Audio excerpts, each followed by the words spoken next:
அன்பர்களே, நண்பர்களே, உங்கள் பாலுவின் இனிய காலை வணக்கம். இன்று ஜூன் மாதம் 29ஆம் தேதி, அதாவது தமிழுக்கு ஆனி மாதம் 15ஆம் தேதி, ஞாயிற்றுக்கிழமை. சதுர்த்தி திதி 9-15 வரை, அதற்கு மேல் பஞ்சமி திதி. ஆயிலி நட்சத்திரம் 6:34 காலையில், அதற்கு மேல் மக நட்சத்திரம். அப்போது சந்திராஷ்டமம் காலையில் 6:34 வரைக்கும் தனுசு ராசிக்கு, அதற்கு மேல் மகர ராசிக்கு. இப்போது இன்றைக்கு ராகு காலம் சாயங்காலம் 4:30 6 வரை, யமகண்டம் 12 1 வரை. நல்ல நேரம் காலையில் 7:45 8:45 வரை, 10:45 11:45 வரை, சாயங்காலம் 4:45 5:45 வரை. இப்போது நீங்கள் அணி வேண்டிய உடையின் நிறம் பிங்க் அல்லது மெரூன் கலர். தவிர்க்க வேண்டியது ப்ளூ அல்லது பிளாக். சாப்பிடக்கூடியது காலையில் பைனாப்பிள் அல்லது சுகர்கேன் ஜூஸ், கரும்பு ஜூஸ் குளித்துக்கொள்வது நன்மை பயக்கும். இப்போ அந்த ஜோதிட படத்தில் விசாக நட்சத்திரத்தில் பிறந்தவங்களை பற்றி பார்த்து கொண்டு வருகிறோம் அல்லவா.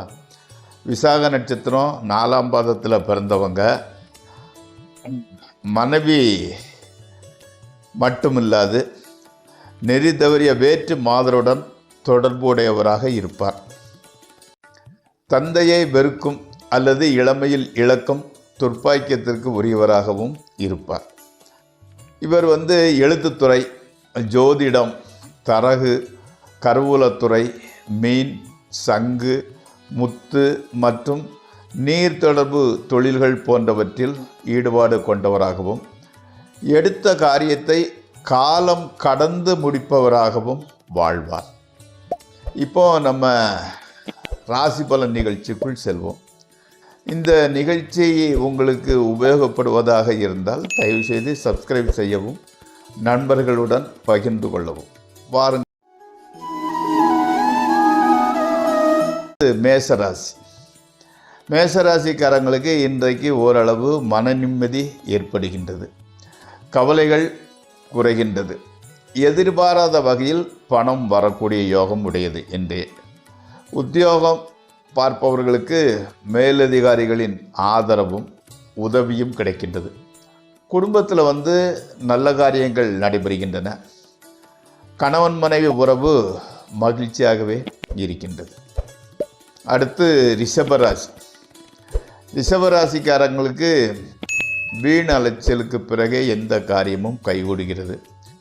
எச்சரிக்கையாக இல்லாவிட்டால் திருட்டு, ஏமாற்றம் ஆகியவற்றிற்கு உள்ளாக நேரிடும். மனைவியுடன் நல்ல விதமாக பரிவுடன் நடந்து கொள்ளாவிட்டால் வீண் மனத்தாங்கள் உண்டாகும். எதிர்பாராத சிரமங்கள் ஏற்பட்டு கடன் அதிகரிக்கும். அடுத்து மிதுன ராசி.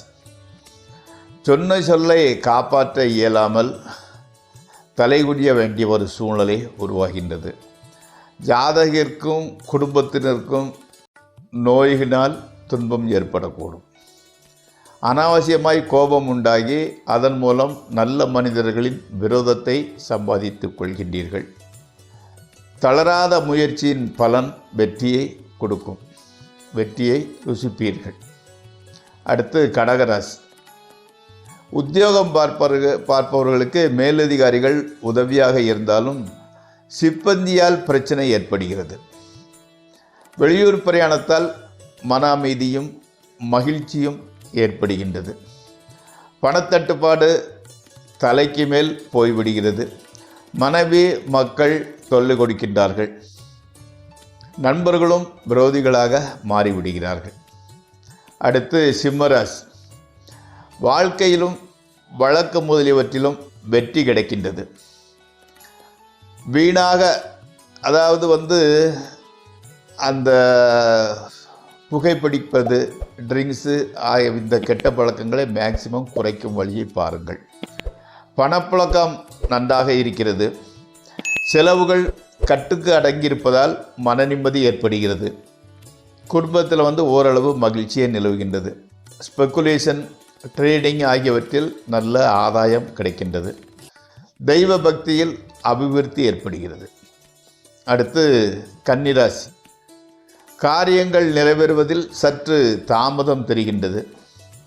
பணவரவு இருந்தாலும் செலவுகள் கட்டுக்கடங்காமல் போகின்றன. மறைமுக எதிர்ப்புகள் இருக்கின்றன. குடும்பத்தில் சுபகாரிய செலவுகள் ஏற்படுகின்றன. ஆனால் மனைவி மக்களால் மகிழ்ச்சியும் மன அமைதியும் கிடைக்கின்றது. அடுத்து துளாராசி. காரணம் இல்லாமலே கெட்ட பெயர் சேர்கின்றது. மேலதிகாரிகளின் கோபம், பணவரயம் ஆகியவை ஏற்படுகின்றன. தாயாரின் உடல்நிலை சற்று பாதிக்கப்படுகிறது. சொறி, சிரங்கு, கட்டி, கொப்பளம் போன்ற வியாதிகள் உண்டாகலாம். புது நண்பர்களால் நன்மை உண்டாகின்றது. அடுத்து விருச்சிக ராசி. தந்தையின் உடல்நிலை பாதிக்கப்படுகிறது. பயமும் பணத்தட்டுப்பாடும் இருந்து வருகிறது. பொருள் நஷ்டம், திருடர் பயம், வீணலைச்சல் இருந்து வருகின்றது. அதாவது எதற்கும் எச்சரிக்கையுடனும் தெய்வ பக்தியுடனும் இருந்து வர தொல்லைகளை தவிர்த்து விடலாம். மோர், கீரை, இளநீர் போன்றவற்றை அதிகம் சேர்த்து கொள்ளவும். அடுத்து தனுசு ராசி. மனைவி, சகோதரி அல்லது தாயார் மூலம் பண விரயம் ஏற்படும். செய்யும் தொழிலுக்கு தகுந்த பலன் கிடைக்காது. மனைவியுடன் மனஸ்தாபம் ஏற்படுகிறது. வெளியூர் பிரயாணங்களை விலக்குவது நல்லது. தெய்வ பக்தியில் மனதை செலுத்தி தைரியமாக இருக்க வரும் தொல்லைகள் அகலும். அடுத்து மகர ராசி. நண்பர்கள், விரோதிகள் இரு வர்க்கத்தாராலும் நன்மையும் உதவியும் கிடைக்கின்றது. விரோதிகளும் நண்பர்களாகி விடுகின்றார்கள். எதிரிகளின் தொல்லை குறைகின்றது.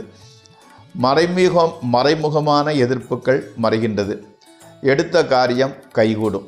தூரதேச பிரயாணத்தினால் நன்மை ஏற்படும். அடுத்து கும்பராசி. அரசாங்கம், அரசியல்வாதிகளால் தொல்லை உண்டாகும். மனக்கவலை, பணத்தட்டுப்பாடு, வீண் அலைச்சல், பிரயாணங்களினால் பணச்செலவு ஆகியவை ஏற்படும். ஒன்றை புரிந்து கொள்ளுங்கள். தசாபுக்திகள் நன்றாயிருந்தால் கெடுபலன்கள் குறைவாகவே நடக்கும். வெளியில் எவ்வளவு தொல்லைகள் இருந்தாலும் வீட்டில் அமைதியும் மகிழ்ச்சியும் கிடைக்கின்றது. குடும்பத்தினரின் உதவியும் ஆதரவும் இருந்து வருகின்றது. அடுத்து மீனராசி. வெளியூர் பிரயாணமும் அதன் மூலம் நன்மையும் ஏற்படும். செலவினங்கள் கட்டுக்கடங்காமல் போகலாம். ஆனால் பணத்தட்டுப்பாடு இருக்காது. எப்படியாவது பணம் வந்து கொண்டே இருக்கிறது. மனைவி மக்கள் மகிழ்ச்சியாக இருப்பார்கள். அவர்கள் மூலம் மன நிம்மதியும் மகிழ்ச்சியும் உண்டாகும். குளிர்ச்சி தரும் பொருட்களை அதிகம் சேர்த்து கொள்ளுங்கள். நண்பர்களே, இந்த ராசி பலன் நிகழ்ச்சி இத்துடன் முடிவடைகிறது. நாளை மீண்டும் சந்திப்போம்.